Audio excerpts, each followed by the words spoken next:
Everyone, good morning to all, welcome back to Parcham. आज हम discuss करने वाले हैं 26 नवंबर के करंट अफेयर्स। और आज का दिन वाकई में बहुत खास है क्योंकि आज ही के दिन 26 नवंबर को 1949 में हमने अपने कॉन्स्टिट्यूशन को एडॉप्ट किया था। हालांकि ये इफेक्ट में 26 जनवरी 1950 से आया था, जिस दिन हम रिपब्लिक डे या गणतंत्र दिवस मना रहे होते हैं, लेकिन एडॉप्ट हमने अपने कॉन्स्टिट्यूशन को कब किया था? आज ही के दिन किया था, 26 नवंबर को। इसलिए आज हम कॉन्स्टिट्यूशनल डे या फिर संविधान दिवस के रूप में सेलिब्रेट करते हैं। तो आज हम दो इंपॉर्टेंट डे सेलिब्रेट कर रहे हैं। पहले हम उन दोनों इंपॉर्टेंट डेज के बारे में जानेंगे, उसके बाद कुछ इंपॉर्टेंट पर्सन जो न्यूज़ में है और इंटरनेशनल और नेशनल न्यूज़ जो है उनको डिस्कस करने वाले हैं। वीडियो के एंड में आपको कई सारे रिवीजन क्वेश्चन मिलेंगे और एक क्वेश्चन ऑफ द डे भी है जिसका आंसर आप हमें कमेंट सेक्शन में दे सकते हैं। इसके अलावा आज के क्लास की करंट अफेयर्स की जो पीडीएफ होगी वो परचम के टेलीग्राम पे मिल जाएगी। हिंदी और इंग्लिश दोनों में होगी, फ्री ऑफ कॉस्ट होगी, आप इजीली उनको डाउनलोड कर सकते हैं। टेलीग्राम कैसे ज्वाइन करना है तो डिस्क्रिप्शन में लिंक होगा, वहाँ से आप टेलीग्राम ज्वाइन कर लेना। और वीडियो पसंद आता है तो कृपया करके इसको शेयर कर दें अपने फ्रेंड्स के साथ। आइए सबसे पहले हम 26 नवंबर के कुछ इंपॉर्टेंट डेज देखते हैं। तो आज दो इंपॉर्टेंट डे है। पहला है कॉन्स्टिट्यूशनल डे, जिसको हम संविधान दिवस भी कहते हैं। नेशनल लॉ डे के नाम से भी इसको जाना जाता है क्योंकि आज ही के दिन 1949 में कॉन्स्टिट्यूशन को अडॉप्ट किया था, लेकिन कॉन्स्टिट्यूशन एक्टिव या फोर्स में कब आया? 26 जनवरी 1950 में आया। अभी हमारे जो वर्तमान प्राइम मिनिस्टर हैं नरेंद्र मोदी जी, उन्होंने ही 2015 में डिसाइड किया कि 26 नवंबर को हर साल हम कॉन्स्टिट्यूशनल डे के रूप में या संविधान दिवस के रूप में सेलिब्रेट करेंगे, जिससे लोगों को वैल्यू ऑफ कॉन्स्टिट्यूशन पता चल सके। डन, इतनी चीज़ें। अब इंडिया का कॉन्स्टिट्यूशन जो है ना वो हैंड रिटन है, उसमें जो भी एम्ब्रॉयडरी या फिर डिज़ाइनिंग है वो भी हैंड रिटन है। हमारा कॉन्स्टिट्यूशन काफ़ी लेंदी है, पूरे वर्ल्ड का सबसे लेंदी हैंड रिटन डॉक्यूमेंट जो है वो इंडियन कॉन्स्टिट्यूशन आपको देखने को मिलेगा। और ये 2 साल 11 महीने और 18 दिन का समय हमारे संविधान को तैयार होने में लगा हुआ है। ठीक है, अब यहाँ पे 2 व्यक्तियों के नाम आप याद कर सकते हैं। एक है नंदलाल बोस, तो एक आर्टिस्ट है। हमारे जो कॉन्स्टिट्यूशन के पेजेस हैं उनमें जो आर्ट वर्क आपको देखने को मिलता है वो नंदलाल बोस ने किया है। बाकी जो हैंड रिटन डॉक्यूमेंट तैयार किया है या कॉन्स्टिट्यूशन तैयार किया है वो हैंड राइटिंग किसकी है? प्रेम बिहारी नारायण रायजादा की आपको हैंड राइटिंग देखने को मिल जाएगी। ठीक है, कॉन्स्टिट्यूशनल डे को हम नेशनल लॉ डे और संविधान दिवस के रूप में भी जानते हैं। डन। नेक्स्ट, 26 नवंबर को हम सेलिब्रेट कर रहे हैं नेशनल मिल्क डे। 2014 में नेशनल डेयरी डेवलपमेंट बोर्ड और इंडियन डेयरी एसोसिएशन ने ये फैसला लिया कि जो डॉक्टर वर्गीस कुरियन की बर्थ एनिवर्सरी है उसको हम नेशनल मिल्क डे के रूप में सेलिब्रेट करेंगे। तो 2014 से हम डॉक्टर वर्गीस कुरियन की बर्थ एनिवर्सरी को नेशनल मिल्क डे के रूप में सेलिब्रेट कर रहे हैं। डॉक्टर वर्गीस कुरियन जो है इन्हें फादर ऑफ वाइट रिवोल्यूशन माना जाता है। भारत में श्वेत क्रांति के जो जनक हैं वो डॉक्टर वर्गीस कुरियन को ही माना जाता है और इन्होंने ही भारत में ऑपरेशन फ्लड की शुरुआत की थी। क्लियर है? अब यहाँ पे लोगों को कंफ्यूज नहीं होना है। 26 नवंबर को हम नेशनल मिल्क डे सेलिब्रेट कर रहे हैं, लेकिन वहीं अगर आप देखेंगे 1 जून को हम वर्ल्ड मिल्क डे सेलिब्रेट करते हैं। तो वर्ल्ड मिल्क डे 1 जून, नेशनल मिल्क डे 26 नवंबर। डॉक्टर वर्गीस कुरियन को कई सारे अवार्ड्स भी मिले हैं, जैसे कि देखेंगे आप रमन मैग्नेसिस अवार्ड 1963 में मिला, कृषि रत्न अवार्ड 1986 में और वर्ल्ड फूड प्राइज इन्हें 1989 में दिया गया। ये एक ऐसे व्यक्ति हैं जिनको तीनों पद्म अवार्ड मतलब पद्मश्री, पद्म भूषण और पद्म विभूषण तीनों अवार्ड मिले हैं।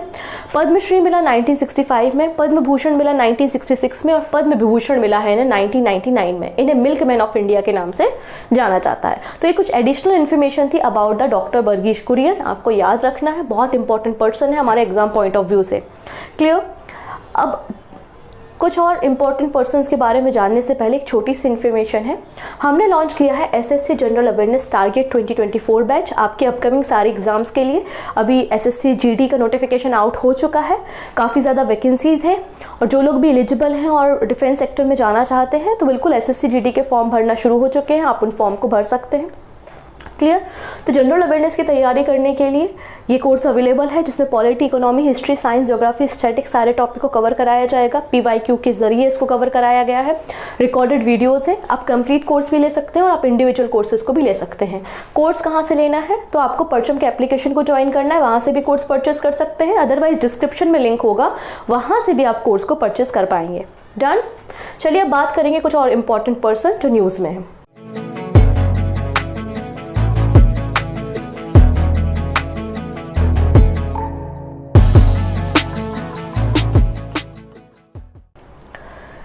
देखिएगा, हमारे देश में एक सबसे बड़ा अवार्ड होता है विच इज़ भारत रत्न।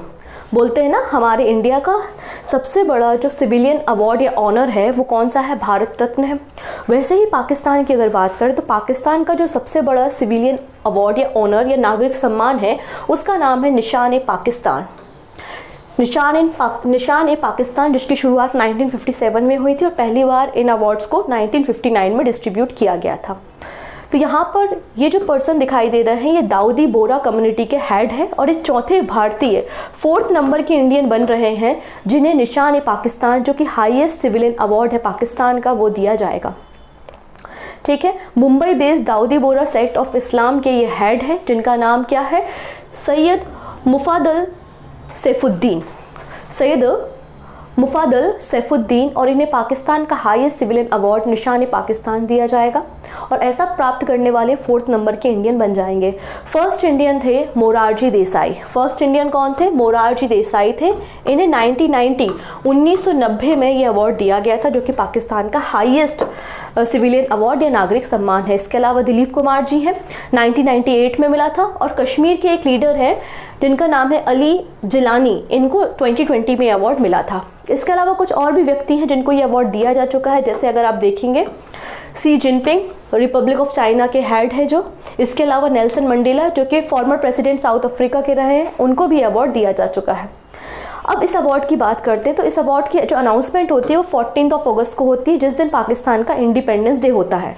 पाकिस्तान का आज़ादी का दिवस क्या है? 14 अगस्त। तो 14 अगस्त में इन अवार्ड की घोषणा की जाती है और फिर नेक्स्ट ईयर 23 मार्च जब पाकिस्तान का नेशनल डे होता है तब इनको डिस्ट्रीब्यूट किया जाता है। नॉर्मल सिनेरियो यही है, बट कुछ एक्सेप्शनल केसेस में चेंज हो जाता है, क्योंकि अभी जो दाऊदी बोरा कम्युनिटी के हेड थे वो कहाँ गए थे? पाकिस्तान गए थे। तो पाकिस्तान की गवर्नमेंट ने तुरंत ही फैसला ले लिया, तो डेट थोड़ा बहुत चेंज हो सकती हैं। डन।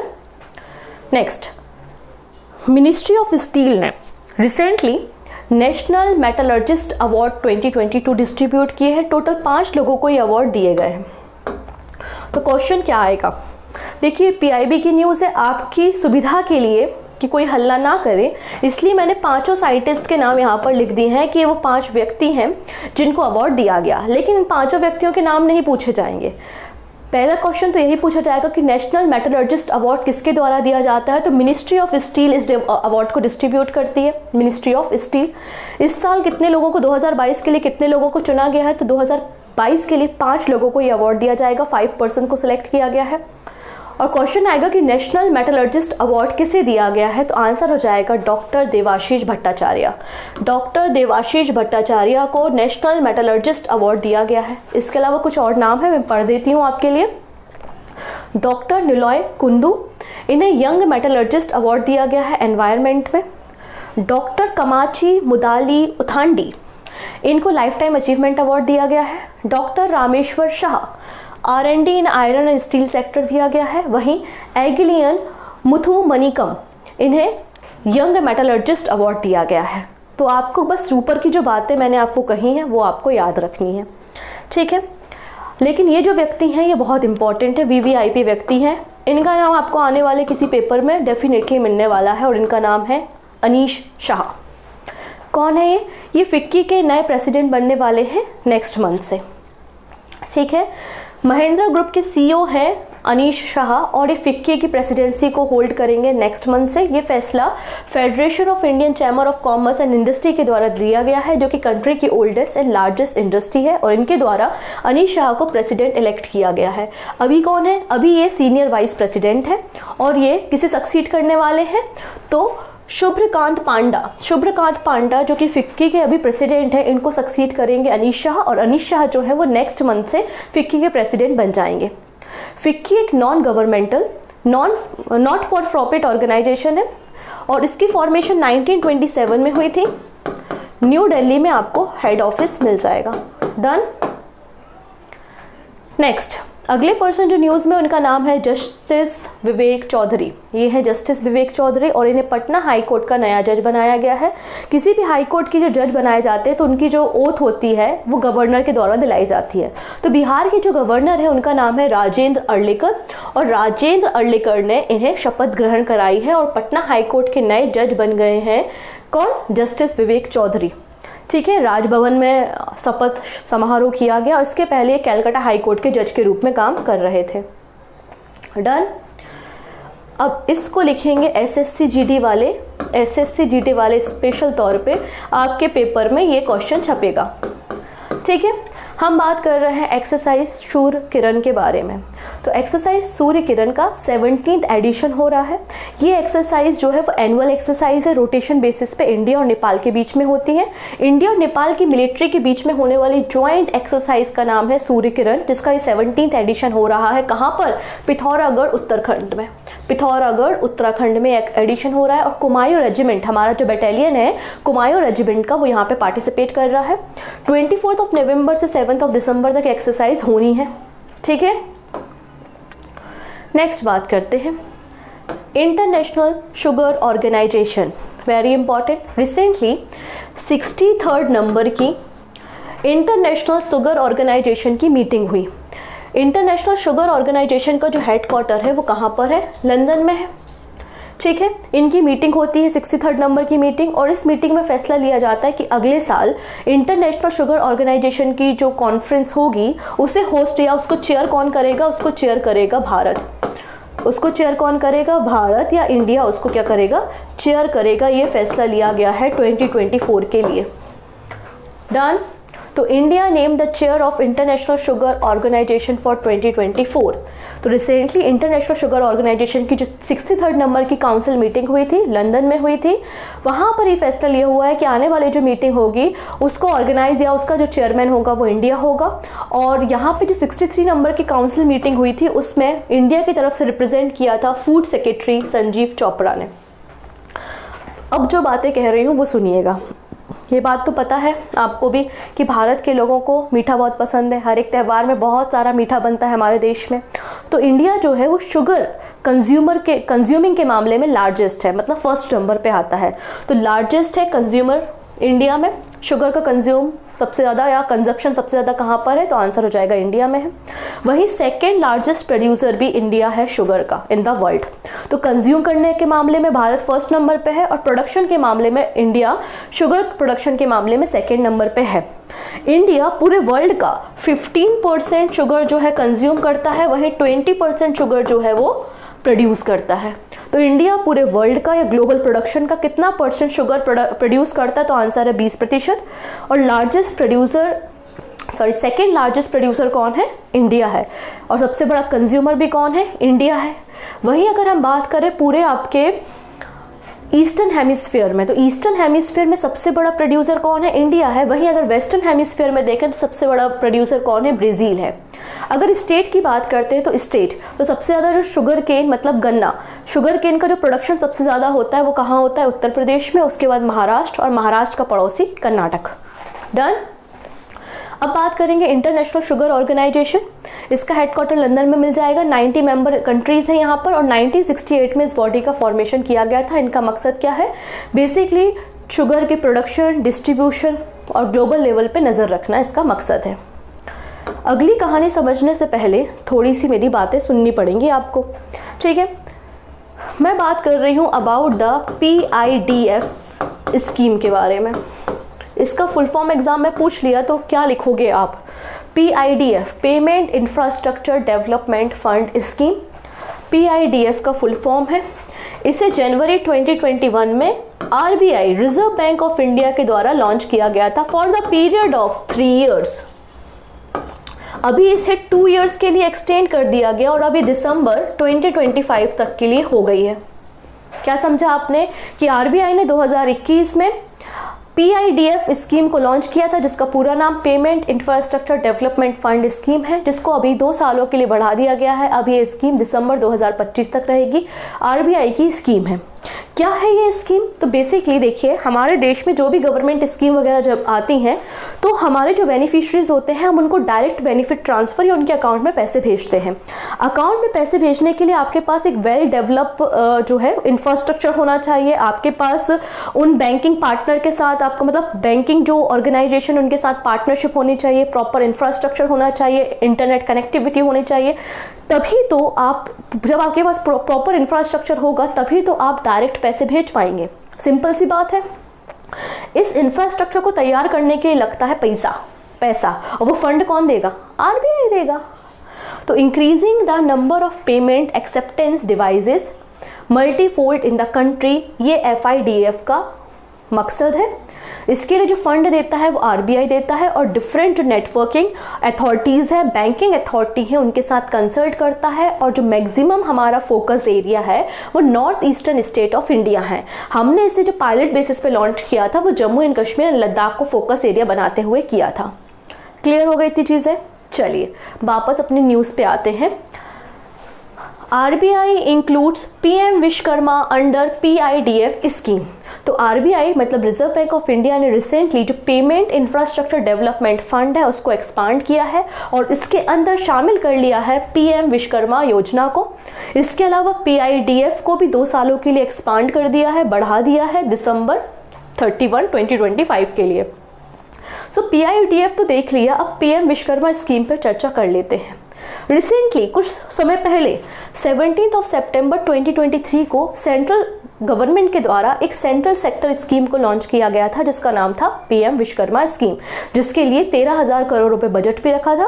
5 साल के लिए स्कीम थे, 2023-24 से 27-28 तक के लिए। डन। फोकस क्या है? जो स्मॉल बिजनेसेस हैं, छोटे छोटे जो आर्टिस्ट हैं, क्राफ्ट पीपल्स हैं, उनको प्रमोट करना, उनकी मदद करना, उनको फाइनेंशियल हेल्प करना और उनकी स्किल बिल्ड करना, ये basically prime minister Vishwakarma scheme का मकसद था। डन। चलिए अगली न्यूज़ समझने से पहले एक छोटी सी बात समझ लीजिए अगेन। यहाँ पर बात हो रही है करेंसी स्वैप एग्रीमेंट।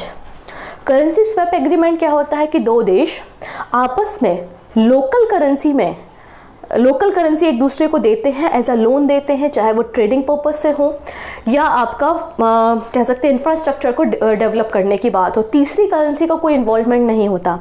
मान लेते हैं कि हम हैं और भारत ने अभी कुछ समय पहले करेंसी स्वैप एग्रीमेंट साइन किया था श्रीलंका के साथ। तो यहाँ पे भारत और श्रीलंका के बीच में जो ट्रांजेक्शन हो रहा है या लोन वगैरह दिया जा रहा है वो हमारी लोकल करेंसी मतलब इंडियन रुपीज़ में एंड श्रीलंकन रुपीज़ में दिया जाएगा। तीसरी करेंसी या डॉलर या किसी और करेंसी का इन्वॉल्वमेंट नहीं होता, उसको ही हम करेंसी स्वैप एग्रीमेंट कहते हैं। स्वैप का मतलब क्या होता है? Exchange. Under this agreement 2 contracting country loan each other, मतलब इस अरेंजमेंट में 2 फ्रेंडली कंट्रीज जो है वो ट्रेडिंग इन्वॉल्व रहती है, बट लोकल करेंसी में ट्रेडिंग होती है, तीसरी करेंसी का कोई इन्वॉल्वमेंट नहीं होता। इसको हम करेंसी स्वैप एग्रीमेंट कहते हैं। और चाइना ने रिसेंटली 3 इयर्स के लिए, 3 सालों के लिए करेंसी स्वैप एग्रीमेंट साइन किया है। किसके साथ? सऊदी अरेबिया के साथ। People's bank of India and central bank of Saudi Arabia के बीच में local currency swap deal sign हुए for the period of 3 years, जिसके लिए म्यूचुअल कंसेंट आया है। और इन्वॉल्वमेंट कितना है इसमें पैसों का? 50 billion yuan and 26 billion Saudi riyal. ठीक है, करेंसी आप एक्सचेंज कर सकते हो, उस हिसाब से है। जिससे क्या होगा? ट्रेडिंग इंक्रीज होगी, इन्वेस्टमेंट बढ़ेगा और लोकल करेंसी में सारी चीज़ें पॉसिबल हो जाएंगी। डन। नेक्स्ट, अपेडा। अपेडा का फुल फॉर्म क्या होता है? Agriculture and processed food product development authority. APEDA ने रिसेंटली 4 कंट्रीज में कैश्यू मतलब काजू को एक्सपोर्ट किया है। कब? नेशनल कैश्यू डे पर। अभी हमने 23 नवंबर को नेशनल कैश्यू डे सेलिब्रेट किया और इसी मौके पे अपेडा जो बॉडी है वो एक्सपोर्ट मतलब हमारे जो फूड प्रोडक्ट्स वगैरह होते हैं उनको एक्सपोर्ट और इंपोर्ट करने पे नज़र रखती है। तो अपेडा ने रिसेंटली कैश्यू को या फिर काजू को एक्सपोर्ट किया है 4 कंट्रीज़ में, Bangladesh, Qatar, Malaysia and USA। और बांग्लादेश कैश्यू का फर्स्ट कंसाइनमेंट इसको रिसीव हुआ है, वो भी कहाँ से हुआ है? उड़ीसा से हुआ है। ठीक है, अब कुछ एडिशनल इन्फॉर्मेशन है जो बहुत इंपॉर्टेंट है, ध्यान से सुनिएगा। Second largest global producer Bharat है कैशू का। जैसे कि शुगर में भी भारत प्रोडक्शन के मामले में सेकेंड नंबर पे है ना, वैसे ही काजू के मामले में भी प्रोडक्शन के मामले में इंडिया जो है वो सेकेंड नंबर पे है और एक्सपोर्ट भी करता है कैशू को। बट सबसे बड़ा जो प्रोड्यूसर है वो कौन है? आइवरी कोस्ट है। इंडिया जो है वो सेकेंड लार्जेस्ट प्रोड्यूसर और एक्सपोर्टर है, ठीक है। वही आइवरी कोस्ट जो है वो first largest producer and exporter है। थर्ड नंबर पे वियतनाम आपको मिलेगा कैश्यू नट को एक्सपोर्ट करने के मामले में। भारत पूरे ग्लोब का 15% कैश्यू का शेयर होल्ड करता है और इसको एक्सपोर्ट करता है, ठीक है। अगर हम अपने एक्सपोर्ट डेस्टिनेशन की बात करें कि हम किन देशों को अपने काजू बेच रहे हैं, तो आंसर हो जाएगा यहाँ पे UAE, Netherland, Japan and Saudi Arabia. वहीं अगर स्टेट की बात करें कि कौन से ऐसे टॉप कैश्यू प्रोड्यूसिंग स्टेट है जिसमें काजू का उत्पादन सबसे ज़्यादा होता है, तो महाराष्ट्र, आंध्र प्रदेश, उड़ीसा, कर्नाटका, तमिलनाडु है। नेशनल कैश्यू डे हमने 23 नवंबर को सेलिब्रेट कर लिया है, ठीक है। अपेडा के चेयरमैन अभिषेक देव है। डन। लास्ट न्यूज़ समझने से पहले इस मैप को देखना पड़ेगा। देख लिया?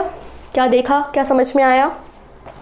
देखिए यहाँ पर पूरा क्या मिलेगा आपको? अंटार्कटिका मिलेगा। यहाँ इसका एक आइसबर्ग है जिसका नाम है A23A आइसबर्ग, जो कि वर्ल्ड का लार्जेस्ट हिमखंड या वर्ल्ड का लार्जेस्ट आइसबर्ग है। 30 सालों के बाद इस आइसबर्ग में मूवमेंट हुआ है, जो कि कहीं ना कहीं क्लाइमेट चेंज को इंडिकेट करता है। ऐसा बताया जाता है कि ओशियन करेंट या फिर विंड करेंट की फास्ट स्पीड के कारण ये जो आइसबर्ग है वो शिफ्ट हुआ है, मूव होना इसका शुरू हुआ है नदर्न डायरेक्शन में। क्लियर है इतनी चीज़ें? तो आप इसको थोड़ा सा और बड़ा जूम करके देख सकते हैं। अंटार्कटिका में यहाँ पर ये आइसबर्ग है जिसका नाम है A23A आइसबर्ग, जो कि वर्ल्ड का लार्जेस्ट आइसबर्ग है। लगभग 4000 स्क्वायर किलोमीटर के एरिया में ये हिमखंड फैला हुआ आपको दिखाई देगा। क्लियर है? ये बहुत लंबे समय से स्टेशनरी था, 30 सालों के बाद इसमें वापस से मूवमेंट हुआ है। इसका जो वेट है अगर आप देखेंगे कई ट्रिलियन मेट्रिक टन में है, और वहीं इसका जो एरिया है वो 4000 स्क्वायर किलोमीटर में फैला हुआ है। अब ये ओरिजिनेट कहाँ से हुआ? तो 1986 में जो बेस्ट अंटार्कटिका फ्लिचर रोन आइस सेल्फ था उससे डिटैच होके, उससे सेपरेट होके ये बड़ा सा आइसबर्ग बना था। 30 सालों से स्टेशनरी था, वापस से इसमें स्ट्रॉन्ग विंड के कारण और ओशियन करेंट के कारण मूवमेंट देखा गया है। डन। नेक्स्ट, अफगानिस्तान। अफगानिस्तान की एक एम्बेसी थी भारत में, परमानेंटली उसको बंद कर दिया अफगानिस्तान ने। Afghanistan closes its embassy in India permanently. Next बात करेंगे हॉर्नबिल फेस्टिवल कहाँ होता है? नागालैंड में होता है। इसकी डेट अनाउंस हो गई है, 1 दिसंबर से लेकर 10 दिसंबर के बीच में हॉर्नबिल फेस्टिवल को सेलिब्रेट किया जाएगा नागालैंड में। नेक्स्ट, बंधन बैंक। बंधन बैंक के एमडी एंड सीईओ रीअपॉइंट किए गए हैं, उनका नाम है चंद्रशेखर घोष। नेक्स्ट बात करते हैं, आप लोगों ने पेटीएम के बारे में सुना होगा डेफिनेटली। पेटीएम में लगभग 2.46% स्टैक थे वो वॉरेन बफेट के थे। उन्होंने अपने स्टैक को डाइल्यूट कर दिया, डिसइन्वेस्ट कर दिया, और जिसके कारण पेटीएम को 507 करोड़ रुपए का लॉस हुआ है। डन। अब बात करेंगे कुछ हम एमसीक्यूज के ऊपर। पहला क्वेश्चन है, सूर्य किरण एक्सरसाइज इंडिया और किस कंट्री के बीच में होती है? 17th एडिशन हो रहा है, पिथौरागढ़ उत्तराखंड में हो रहा है। आंसर है नेपाल, ठीक है। ICAR Indian institute of spices research के द्वारा recently high yielding variety black pepper की तैयार की गई जिसका नाम क्या है? आंसर हो जाएगा Chandra, option A. National metallurgist award किसे दिया गया है? तो डॉक्टर देवाशीष भट्टाचार्य को दिया गया है। मिनिस्ट्री ऑफ स्टील इस अवार्ड को डिस्ट्रीब्यूट करती है। 4th इंडियन कौन बन गए जिन्हें पाकिस्तान का हाईएस्ट सिविलियन अवार्ड दिया गया है? तो आंसर हो जाएगा doctor Syed Mufaddal Saifuddin. Next, justice Vivek Chaudhary ने रिसेंटली किस हाईकोर्ट के जज की तरह ओथ या शपथ ली है? तो आंसर हो जाएगा पटना। नेक्स्ट बात करते हैं, इनमें से कौन सी BBC 100 वीमेन लिस्ट में शामिल नहीं है? तो एक्ट्रेस दिया मिर्जा बिल्कुल शामिल है, क्रिकेटर हरमनप्रीत कौर बिल्कुल शामिल है, जया बच्चन ये शामिल नहीं है, वहीं आरती कुमार राव फोटोग्राफर है शामिल है। ऑप्शन सी बिल्कुल करेक्ट है, ठीक है। वर्ल्ड का पहला 3D प्रिंटेड टेम्पल कहाँ पर इनॉग्रेट किया गया? तो आंसर हो जाएगा तेलंगाना में, option D is the right answer. Next है कंबाला। कंबाला रेस न्यूज़ में देखी गई है, ये स्पोर्ट कौन होस्ट कर रहा है? तो Bengaluru Karnataka, option C. First youngest player जिन्होंने स्कॉश नेशनल स्कॉश चैंपियनशिप जीता तो वो कौन है? जोशना चिनप्पा है। और सेकंड नंबर की कौन बन गई है? अनाहत सिंह। कल ही हमने इसको डिस्कस किया था। This is the question of the day. Star Asian international film festival में बेस्ट एक्टर अवार्ड किसे मिला है? जो भी सही आंसर है आप हमें कमेंट में दीजिएगा। बाकी सारी बातें आने वाले वीडियो में हम डिस्कस करते हैं। So take care, thank you and bye bye.